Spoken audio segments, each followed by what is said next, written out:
Hello दोस्तों, our study notes channel में आपका स्वागत है।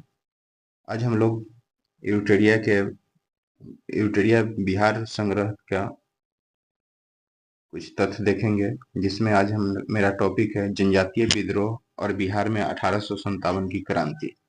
इससे रिलेटेड जो भी फैक्ट है उसको हम लोग आज डिस्कस करेंगे। ओके, तो आइए हम लोग देखते हैं बिहार से रिलेटेड जनजातीय विद्रोह। तो पहले हम लोग देखेंगे जनजातीय विद्रोह। यह जो है बीपीएससी के एग्जाम के लिए बहुत कारगर साबित होगा आप लोगों को। एक बार रिवीजन के तौर पर मैं इसको डिस्कस करता हूँ। आइए देखते हैं जनजातीय विद्रोह। जनजातीय विद्रोह जनजातीय क्षेत्रों में अंग्रेज के बढ़ते राजनीतिक, आर्थिक, धार्मिक हस्तक्षेप के कारण जनजातीय विद्रोह हुए। बिहार के प्रमुख जनजातीय विद्रोह निम्नलिखित हैं। बिहार में जो भी राजनीतिक जनजातीय विद्रोह हुआ वो नीचे जो है एक खाका के रूप में दिया गया है। इसको हम लोग याद रखेंगे थोड़ा। जैसे बिहार में हुआ था तमार विद्रोह।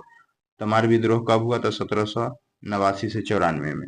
1789 से 94 में हुआ था। कहाँ हुआ था? तो यह छोटा नागपुर के क्षेत्र में हुआ था। तमार विद्रोह सबसे पहले याद रखेंगे कहाँ हुआ था, तो छोटा नागपुर के क्षेत्र में हुआ था। नेतृत्वकर्ता में इनका किसी का नाम यहाँ पे मेंशन नहीं है, तो इससे सबसे इम्पोर्टेंट है कि तमार विद्रोह कहाँ हुआ था? छोटा नागपुर में हुआ था, याद रखेंगे।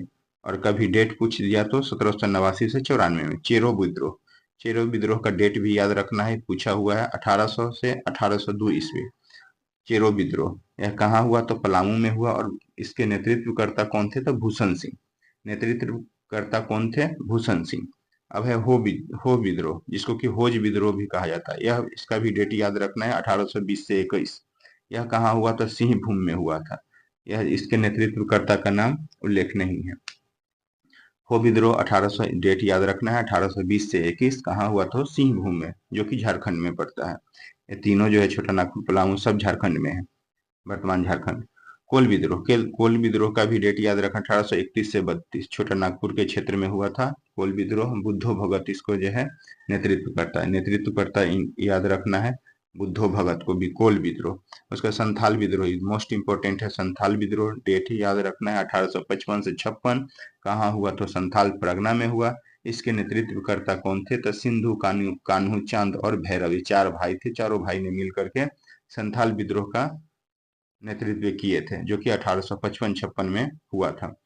सरदारी विद्रोह कब हुआ था? 1858 से 95 तक में हुआ। छोटा नागपुर, सिंहभूम जिला, छोटा नागपुर, सिंहभूम और सिंहभूम में हुआ था, जो कि झारखंड में। सरदारी विद्रोह कहाँ हुआ था? छोटा नागपुर और सिंहभूम, याद रखना है। मुंडा विद्रोह, ये भी मोस्ट इंपोर्टेंट है। बिरसा मुंडा के द्वारा नेतृत्व किया गया था, जो कि 1895 से 1900 के बीच में हुआ था। और कहाँ हुआ था? तो यह छोटा नागपुर के क्षेत्र में हुआ था। इसके नेतृत्वकर्ता जो है मुंडा है।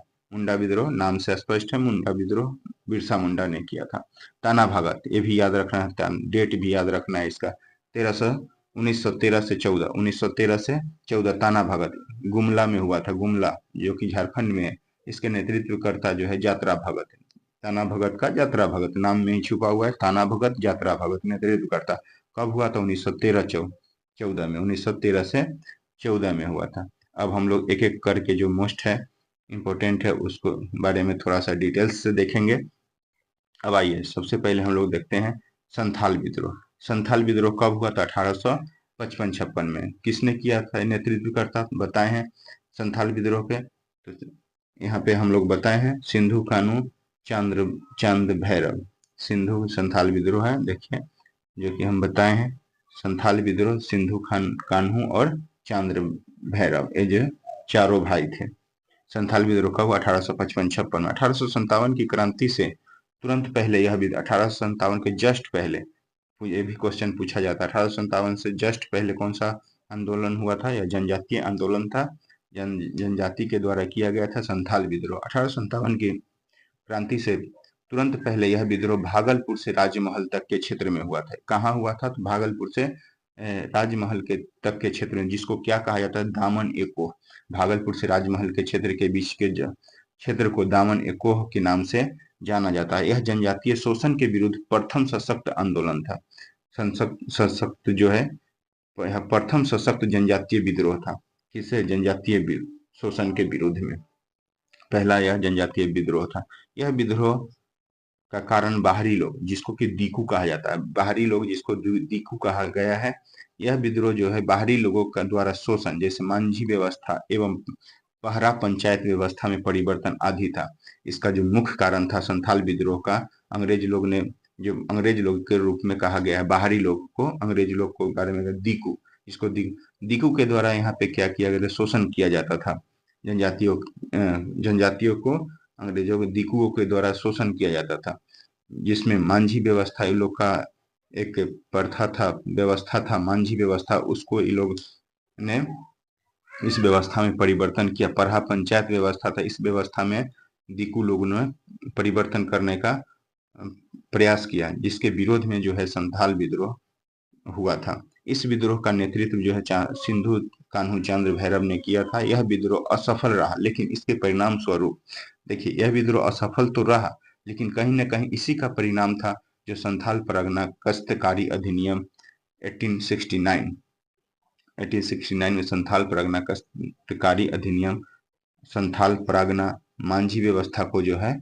मान्यता मिली, इसको खत्म कर दिया गया था। लेकिन इसी विद्रोह का परिणाम था जो आगे चल करके 1869 में संथाल परगना कष्टकारी अधिनियम आया था, और इसी के बीच संथाल परगना और मांझी व्यवस्था की मान्यता मिली थी। तो ध्यान में रखना है इसको, बहुत बिहार के लिए बहुत फेमस क्वेश्चन है ये सब, संथाल विद्रोह। अब आइए मुंडा विद्रोह, यह भी मोस्ट इंपोर्टेंट, जो कि 1895 से 1900, इसके नेतृत्वकर्ता जो है कौन है? तो बिरसा मुंडा, याद रखना है बिरसा मुंडा। यह जनजातीय विद्रोह में सबसे शक्तिशाली जनजातीय विद्रोह था। यह विद्रोह व्यापकता के कारण इसे उलगुलान विद्रोह भी कहा जाता है। मुंडा विद्रोह को क्या कहा जाता है? उलगुलान विद्रोह के नाम से भी ये भी क्वेश्चन पूछ दिया गया है। उलगुलान विद्रोह के नाम से किसको जानते हैं? मुंडा विद्रोह को। कब हुआ था? 1895 से 1900 ईस्वी के बीच में हुआ था। इसके नेतृत्वकर्ता कौन थे? तो बिरसा मुंडा इसके नेतृत्व करता थे। सब पॉइंट को ध्यान में रखना है। इस विद्रोह के कारण दीकू जो कि बाहरी लोग थे, दीकू के द्वारा शोषण, खुटकठी व्यवस्था में परिवर्तन। देखिए संथाल विद्रोह में हम लोग पढ़े थे पंचायती व्यवस्था, और पंचायती व्यवस्था मांझी व्यवस्था में परिवर्तन किया गया था वहां पे। लेकिन यहाँ पे क्या था? मुंडा विद्रोह में खुटकठी व्यवस्था में परिवर्तन, धार्मिक मामलों में हस्तक्षेप आदि ये लोग करने लगे थे। इस विद्रोह का नेतृत्व जो है बिरसा मुंडा ने किया था। इन्होंने आनंद पांडे से वैष्णव धर्म की दीक्षा प्राप्त की थी बिरसा मुंडा, इसलिए बिरसा मुंडा के गुरु के रूप में आनंद पांडे को जाना जाता है। बिरसा मुंडा के गुरु कौन थे? तो आनंद पांडे। इन्होंने स्वयं को सिंह बोंगा, बिरसा मुंडा ने स्वयं को जो है सिंह बोंगा का अवतार बताया, भगवान के रूप में अपने आप को प्रस्तुत किए बिरसा मुंडा ने। इन्होंने आचरण शुद्धता, आत्म सुधार एवं एकेश्वरवाद का उपदेश दिया था। बिरसा मुंडा ने आचरण शुद्धता, आत्म सुधार एवं एकेश्वरवाद का जो है उपदेश दिया था बिरसा मुंडा। उसके बाद हम लोग देखेंगे और इसे पॉइंट, इस विद्रोह का तीव्र 1899 ईस्वी में रहा। इस विद्रोह का जो तीव्र चरम उत्कर्ष पर जो है यह जो विद्रोह था 1899 में रहा, जब कई स्थानों पर अंग्रेजों को हराया गया, कई स्थानों पर अंग्रेज को हरा दिया गया था। फिर से 3 फरवरी 1900 को बिरसा मुंडा को गिरफ्तार किया जाता है और उन्हें जेल में डाल दिया जाता है। 3 फरवरी 1900 को बिरसा मुंडा, ये भी क्वेश्चन पूछ सकता है, बिरसा मुंडा को जो है गिरफ्तार कब किया गया? तो बिरसा मुंडा को जो है गिरफ्तार जो है 3 फरवरी 1900 ईस्वी को बिरसा किया गया था। लेकिन बाद में 9 जून 1900 को यह जेल इसको हो जा बिरसा मुंडा को गिरफ्तार कर जेल में डाल दिया जाता है, और उसी जेल में हैजा फैल जाता है, जिसके कारण 9 जून 1900 ईस्वी को हैजा के कारण इनकी मृत्यु हो जाती है। बिरसा मुंडा की मृत्यु किससे हुआ? तो हैजा के कारण हुआ। कब हुआ? तो 9 जून 1900 ईस्वी को हुआ था। विद्रोह के परिणाम स्वरूप जो है खुटकठी व्यवस्था पुनः लागू की गई, छोटा नागपुर कष्टकारी अधिनियम। देखिए यह विद्रोह भी कहीं ना कहीं असफल हुआ था, लेकिन इसी का परिणाम था कि बाद में चल करके खुटकठी व्यवस्था को पुनः लागू कर दिया गया, और छोटा नागपुर कष्टकारी अधिनियम 1908, यह क्वेश्चन पूछ लिया गया है। छोटा नागपुर कष्टकारी अधिनियम कब आया? तो 1908 में। देखिए 1900 तक यह विद्रोह चला, 1895 से 1900 तक चला। बिरसा मुंडा की हत्या मतलब मृत्यु हो जाती है 8 जून 1900 को, लेकिन छोटा नागपुर कष्टकारी अधिनियम 1908 में आता है। तो कहीं ना कहीं ऐसी विद्रोह का परिणाम था जो छोटा नागपुर कष्टकारी अधिनियम 1908 में पारित किया गया था और खुदगठी व्यवस्था को जो है पुनः लागू कर दिया गया। आइए आगे देखते हैं। अब देखेंगे हम लोग 1857 की क्रांति। 1857 की क्रांति के पूर्व बिहार में हुए विद्रोह। देखिए 1857 से पहले कुछ विद्रोह हुए थे, तब जाकर के 1857 का रूप भयावह रूप हो जाता है। तो इससे पहले जो है हम कुछ विद्रोह हुए थे और जो बिहार में हुए थे उसको हम लोग देखेंगे। तो सबसे पहले देखते हैं बहावी आंदोलन। बहावी आंदोलन को देखते हैं। बहावी आंदोलन के प्रवर्तक थे अब्दुल अल बहाव। ये क्वेश्चन पूछा जा सकता है। बहावी आंदोलन के पहले प्रवर्तक को याद रखना है तो अब्दुल अल बहाव थे। इन्होंने अरब क्षेत्रों में इनका प्रारंभ किया था। अरब के क्षेत्र में इन्होंने प्रारंभ किया था। भारत में इसको सैयद अहमद बरेलवी या राय बरेली के नेतृत्व में दिया। भारत में इसको सैयद अहमद या राय बरेली ने नेतृत्व प्रदान किए थे। भारत में बहावी आंदोलन का भारत में नेतृत्वकर्ता कौन थे? तो सैयद अहमद बरेलवी या रायबरेली। रायबरेली के नाम से भी इनको जाना जाता है। भैया बहावी आंदोलन के प्रवर्तक भारत में कौन थे? तो रायबरेली भी बोल सकते हैं या सैयद अहमद बरेलवी ने किया था। प्रारंभ में इस विद्रोह का उद्देश्य धार्मिक सुधार था। प्रारंभ में जो है बहावी आंदोलन का जो उद्देश्य क्या था, मतलब धार्मिक शोषण जो था उसमें सुधार, परंतु बाद में यह राजनीतिक सुधार एवं आंदोलन के रूप में बदल गया। पहले यह धार्मिक सुधार का उद्देश्य था, लेकिन बाद में जो है राजनीतिक सुधार के रूप में यह आंदोलन रूप ले लेता है। भारत में इस विद्रोह के दो केंद्र थे। भारत में जो बहावी आंदोलन के दो केंद्र थे। एक प्रथम जो है सितना, जो कि पश्चिमोत्तर सीमा पर है। सितना पहला केंद्र बहावी आंदोलन का था, सितना जो कि पश्चिमोत्तर सीमा पर है। और दूसरा केंद्र था पटना, जो कि बिहार के पटना में था। पटना केंद्र से धन एवं, देखिए दो इसका केंद्र था, जिसमें एक सितना था और दूसरा पटना था। पटना से क्या काम किया जाता था? तो पटना से धन एवं स्वयं सेवकों को सितना भेजा जाता था। धन जो भी इकोनॉमिक था और स्वयं सेवकों को सितना भेजा जाता था। सर सैयद अहमद बरेलवी ने पटना में अपने 4 प्रतिनिधि को चुने, जिसमें इनायत अली, विलायत अली, फरहत अली एवं मोहम्मद हुसैन थे। यह क्वेश्चन पूछ सकता है, ध्यान रखना है इसको। सैयद अहमद बरेलवी ने पटना में अपने 4 प्रतिनिधि को चुने। चारों में से किसी में पूछ सकता है कि इनमें से कौन नहीं थे बहावी आंदोलन में? तो इनायत अली, विलायत अली, फरहत अली, सब में अली अली है। इनायत, विलायत, फरहत अली, और एक को याद रखना है मोहम्मद हुसैन। उसके बाद है बंगाल का फराइजी आंदोलन। बहावी आंदोलन से ही प्रेरित थे। बहावी आंदोलन से प्रेरित होकर बंगाल में एक आंदोलन चलाया गया जिसको फराइजी आंदोलन के नाम से जानते हैं। उसके बाद है बहावी आंदोलन के दमन के लिए 1863 में अम्बाला में, 1865 में पटना में अभियान चलाया गया। बहावी आंदोलन के दमन के लिए, मतलब खत्म करने के लिए आंदोलन को 1863 ईस्वी में अम्बाला तथा 1863 में अम्बाला तथा 1865 ईस्वी में पटना में अभियान चलाया गया। बहावी नेताओं को कारावास तथा मृत्युदंड की सजा दी गई। अंततः आंदोलन को जो है दबा दिया गया। अब आइए देखते हैं नूनिया विद्रोह। नूनिया विद्रोह कब हुआ था? तो 1770 से 1800 ईस्वी के बीच में हुआ था। बिहार में नोनिया विद्रोह याद रखना है, या बिहार से रिलेटेड है। बिहार के सोरा उत्पादन वर्ग नोनिया द्वारा, देखिए जो सोरा उत्पादक जो लोग थे उनको नोनिया कहा गया है। नोनिया जाति एक कह सकते हैं, या नोनिया वर्ग के द्वारा यह विद्रोह किया जाता है। सोरा उत्पादक वर्ग नोनिया के द्वारा यह विद्रोह जो है किया गया था। नोनिया विद्रोह कब हुआ था? तो 1770 से 1800 ईस्वी के बीच में हुआ था। सोरा का उपयोग बारूद बनाने के लिए किया जाता है। बिहार में सोरा उत्पादक मुजफ्फरपुर, सारण, हाजीपुर, पूर्णिया आदि क्षेत्रों में होता था। सोरा का उपयोग जो है बारूद बनाने में किया जाता था। कहाँ कहाँ यह बिहार में होता था? तो मुजफ्फरपुर, सारण, हाजीपुर, पूर्णिया आदि क्षेत्रों में जो है यह विद्रोह सोरा जो है होता था। उसके बाद इसका मुख्य कारण क्या था? बिचौलिया कच्चा सोरा ब्रिटिश को कारखाने को भेजते थे। इसका मेन कारण था बिचौलिया। इसके जैसे ब्रिटिश और नोनिया लोगों के बीच में बिचौलिया का वो था। बिचौलिया लोग क्या करते थे? कच्चा सोरा खरीदते थे, ये लोग से, नोनिया लोग से ले लेते और ब्रिटिश कारखानों को देते थे तथा इससे जो मुनाफा जो होता था वह जो है बिचौलिया लोग स्वयं रख लेते थे। परिणाम स्वरूप जो है नोनिया समुदाय ने गुप्त रूप से सोरा, जब ऐसा मुनाफा को स्वयं रखने लगे बिचौलिया लोग, तो इन्होंने नोनिया लोगों ने क्या किया कि गुप्त रूप से माने चुपके से उससे बिचौलिया से चुपके से सोरा को साइड से बेचना शुरू कर दिया। अंग्रेजों ने इस पर रोक, फिर अंग्रेजों को जब पता चलता था इस पर रोक लगाते हैं, इसके विरोध में नोनिया समुदाय ने विद्रोह कर दिया। अंततः अंग्रेज द्वारा विद्रोह को जो है दबा दिया जाता है। उसके बाद देखते हैं, उसके बाद आइए देखते हैं इसमें लोटा विद्रोह। अब देखिए लोटा विद्रोह में क्या हुआ था, यह भी 1857 से रिलेटेड है, उससे ठीक पहले हुआ था लोटा विद्रोह। पहले तो याद रखना है कि लोटा विद्रोह कब हुआ, 1856 ईस्वी में हुआ था।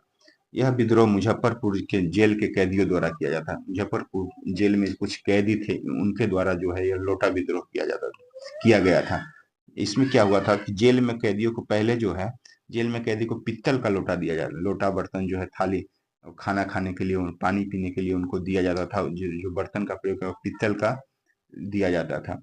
बाद में सरकार ने इसको जो है बदल करके मिट्टी का लोटा और बर्तन देने लगे खाने के लिए, पानी पीने और खाने के लिए मिट्टी का बर्तन देने लगे थे अंग्रेज लोग। इस कैदियों ने इसका लेने से इनकार करते हैं, इस मिट्टी के बर्तन को लेने से इनकार करते हैं और कड़ा विरोध करना शुरू कर देते हैं। फिर 1856 में इस में विद्रोह करते हैं। यह परिणाम स्वरूप अंग्रेज सरकार को पुनः कैदियों को जो है पित्तल का लोटा देना पड़ा। तो इसमें याद रखना कि लोटा विद्रोह कहाँ हुआ था, तो मुजफ्फरपुर में हुआ था। मुजफ्फरपुर के जेल के कैदियों ने किया था। कब हुआ था, तो 1856 ईस्वी में हुआ था। डेट याद रखना है। मुजफ्फरपुर जेल कैदी के द्वारा जो है यह किया गया था। इसका कारण क्या था, तो वही मिट्टी के बर्तन लेने से इनकार करते हैं। और फिर आते हैं, अब मेन देखते हैं इसमें 1857 की क्रांति और बिहार 1857 से जो रिलेटेड है, और बिहार से मेन रूप से बिहार के बारे में हम लोग इससे रिलेटेड तथ्य को देखेंगे। बिहार में 1857 की क्रांति जो है 12 जून 1857 को कब हुआ था, देखिए मेन रूप से 1857 29 मार्च 1857 को मंगल पांडे 34वीं रेजिमेंट के द्वारा जो है शुरू किया गया था। बाद में यह 10 मई मेरठ से शुरू होता है। 10 मई 1857 को में विधिवत रूप से 10 मई को शुरू होता है। लेकिन बिहार में जब हम आ जाएंगे तो यह जो है 12 जून 1857 को देवघर जिले, जो कि वर्तमान झारखंड में है, रोहिणी गांव, देवघर जिले के रोहिणी गांव में 32वीं इन्फेंट्री रेजिमेंट के सैनिकों के विद्रोह से हुआ था बिहार में इसका शुरुआत। इस विद्रोह में लेफ्टिनेंट नॉर्मन लेस्ली और सर्जन डॉक्टर ग्रांट मारे गए थे। डॉक्टर ग्रांट और नॉर्मन लेस्ली को जो है मार दिया गया था विद्रोहियों के द्वारा। रोहिणी के विद्रोह को मेजर मैकडोनाल्ड द्वारा किसके द्वारा दबाया गया था, मेजर मैकडोनाल्ड के द्वारा। विद्रोही सैनिकों को फांसी दे दी गई थी। जो भी विद्रोह सैनिक किए थे उन सबको फांसी दे दी गई। पटना में विद्रोह का नेतृत्व जो है 3 जुलाई को 12 जून को शुरू हुआ और पटना में यह पहुंचा 3 जुलाई को पटना सिटी के पुस्तक विक्रेता जो थे उनका नाम था पीर अली के द्वारा पटना में इस विद्रोह का नेतृत्व किया गया। विद्रोह में अफीम एजेंट डॉक्टर आर लायल मारा गया। जो पटना में 1857 का विद्रोह हुआ था जिसके नेतृत्वकर्ता पीर अली थे, उसमें अफीम एजेंट था डॉक्टर आर लायल। इनको मारा गया, परंतु कमिश्नर टेलर ने इस विद्रोह को दबा दिया गया। पीर अली सहित 17 व्यक्ति थे, उनको फांसी दे दिया गया। तो याद रखना कितने व्यक्ति को फांसी दिया गया, तो 17 व्यक्ति को जो है पीर अली सहित फांसी दे दिया गया था। फिर से 25 जुलाई 1857 को मुजफ्फरपुर में असंतुष्ट सैनिकों ने कुछ अंग्रेज अधिकारियों की हत्या कर दी। उसी दिन दानापुर में 3 रेजिमेंटों के सैनिकों ने भी विद्रोह कर दिया था। मुजफ्फरपुर के बाद फिर से दानापुर उसी दिन सैनिकों ने शाहाबाद जिले में प्रवेश कर जगदीशपुर के जमींदार बाबू कुंवर सिंह, इसको ध्यान में रखना है, जगदीशपुर के जमींदार बाबू कुंवर सिंह से मिलकर यह विद्रोह जो है प्रारंभ किया। 30 जुलाई को सरकार का तत्कालीन सारण, तिरहुत, चंपारण और पटना जिलों में सैनिक शासन लागू कर दिया था। अंग्रेज लोग जो वहाँ के सरकार थे विद्रोह को देखते हुए तत्कालीन सारण, तिरहुत, चंपारण और उस समय के जो तिरहुत ही थे क्षेत्र, चंपारण और पटना जिलों में जो सैनिक शासन लगा दिए थे। विद्रोह सैनिकों के एक झुंड ने भागलपुर तथा गया पहुंचकर जेल में 400 कैदियों को मुक्त करा दिया था। विद्रोह लोग जो है भागलपुर और गया जेल में पहुंचते और वहां के 400 कैदी को जो है मुक्त करा देते हैं। इन्होंने टिकारी राज पर हमला कर 10,000 रुपए जो है लूट लिए थे। विद्रोहियों ने याद रखना है, टिकारी राज पर हमला कर 10,000 रुपए जो है लूट लिए थे। आगे देखते हैं, जगदीशपुर के जमींदार बाबू कुंवर सिंह ने बिहार में 1857 की क्रांति को नेतृत्व प्रदान किया। क्वेश्चन मोस्ट इम्पोर्टेंट, कितना बार बीपीएससी में पूछा गया है। बिहार में 1857 की क्रांति का मेन नेतृत्वकर्ता कौन थे? तो जगदीशपुर के जमींदार बाबू कुंवर सिंह। इन्हें कमिश्नर टेलर ने पटना में भेंट के लिए निमंत्रण दिया, मगर मौलवी अहमदुल्ला के साथ हुए विश्वासघात को समझते हुए उन्होंने 4,000 सैनिक के साथ विद्रोह प्रारंभ कर दिया। इन्होंने जगदीशपुर में बंदूक एवं गोला बारूद बनाने का कारखाना जो है स्थापित किया था। बाबू कुंवर सिंह ने 27 जुलाई 1857 को आरा पर अधिकार बाबू कुंवर सिंह ने कब किया? तो 27 जुलाई 1857 को बाबू कुंवर सिंह ने आरा पर जो है अधिकार कर लेते हैं। फिर जो है देखिए, आरा में हुए संघर्ष में कैप्टन डनवर मारा गया। आरा में जो संघर्ष हुआ था उसमें कौन मारा गया? अंग्रेज शासक जो कैप्टन थे डनवर जो है मारा गया। लेकिन कुंवर सिंह को आरा छोड़ना पड़ा। वे रीवा और बांदा के रास्ते लखनऊ पहुंच गए। रीवा और बांदा के रास्ते जो है लखनऊ बाबू कुंवर सिंह पहुंचते हैं। उन्हें अवध के शाह ने आजमगढ़ जिला का फरमान दे दिया था। उन्हें अवध के जो शाह थे वो आजमगढ़ जिला का फरमान दिया। दिसंबर 1857 में बाबू कुंवर सिंह ने नाना साहब के साथ मिलकर कानपुर में अंग्रेज से युद्ध किया था। बाबू कुंवर सिंह ने दिसंबर 1857 में किसके साथ? नाना साहब के साथ मिलकर के कानपुर में अंग्रेजों से युद्ध किया। इन्होंने आजमगढ़ में भी अंग्रेजों को पराजित किया था। 23 अप्रैल 1858 को कैप्टन ली ग्रांट के नेतृत्व में आई ब्रिटिश सेना को बाबू कुंवर सिंह ने बुरी तरह जो है पराजित किया। 23 अप्रैल 1858 को। फिर जो है देखते हैं, शिवराजपुर घाट गंगा नदी के किनारे पड़ता है। शिवराजपुर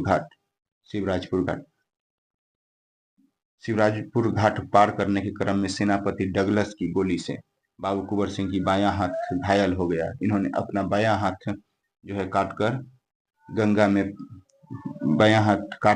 में प्रभावित करते हुए इन्होंने बाबू कुंवर सिंह ने कहा था, हे गंगा मैया, अपने प्यार की यह अंकित भेंट स्वीकार करो। जब डगलस की गोली चलाते हैं तो बाबू कुंवर सिंह के बायां हाथ में गोली लगता है और एक घायल हो जाते हैं। हाथ काट करके इन्होंने गंगा में बहा दिया था। 26 अप्रैल 1858 ईस्वी में बाबू कुंवर सिंह की मृत्यु। यह याद रखना है, 26 अप्रैल 1858 बाबू कुंवर सिंह की मृत्यु हो गई। बाबू कुंवर सिंह की मृत्यु के बाद उनके छोटे भाई अमर सिंह ने नेतृत्व को प्रदान किया था। नेतृत्व जो है बाबू कुंवर सिंह का डेथ हो जाते हैं तब उसके भाई थे अमर सिंह, इन्होंने यह नेतृत्व संभाला, जबकि दूसरे भाई हरकिशन सिंह ने इनको पूर्ण सहयोग दिया था। अमर सिंह ने कैमूर की पहाड़ी से मोर्चाबंदी कर सरकार के विरुद्ध जो है संघर्ष जारी रखा। अमर सिंह कहा? कैमूर की पहाड़ी से। उसके बाद नवंबर 1858 ईस्वी तक अंग्रेजी अधिकार जो है पुनः स्थापित हो गए। विद्रोहियों ने हथियार डाल दिए। महारानी विक्टोरिया ने क्षमादान की घोषणा की, परंतु अमर सिंह आदि को दंडित किया गया था। क्वेश्चन पूछा जाता है, जब इनका मृत्यु हुआ था तो यह संपूर्ण आरा पर जगदीशपुर पर अपना अधिकार कर लिए थे बाबू कुंवर सिंह। अब आइए देखते हैं, अब नेक्स्ट टॉपिक हम लोग लेंगे कांग्रेस की स्थापना और बिहार। इसको हम लोग नेक्स्ट वीडियो में देखेंगे। वीडियो ज़्यादा लंबा हो जाएगा, इसीलिए हम लोग नेक्स्ट वीडियो में देखेंगे। आज के लिए इतना ही। कैसा लगा आप लोगों को ध्यान से देखिए। रिवीजन के तौर पर यह सीरीज है, पूरा बुक को हम कवर करवाएंगे और अपने तरीके से समझाते हुए। चलिए, बहुत बहुत धन्यवाद। अच्छा लगे तो शेयर, सब्सक्राइब और लाइक कीजिए। Thank you.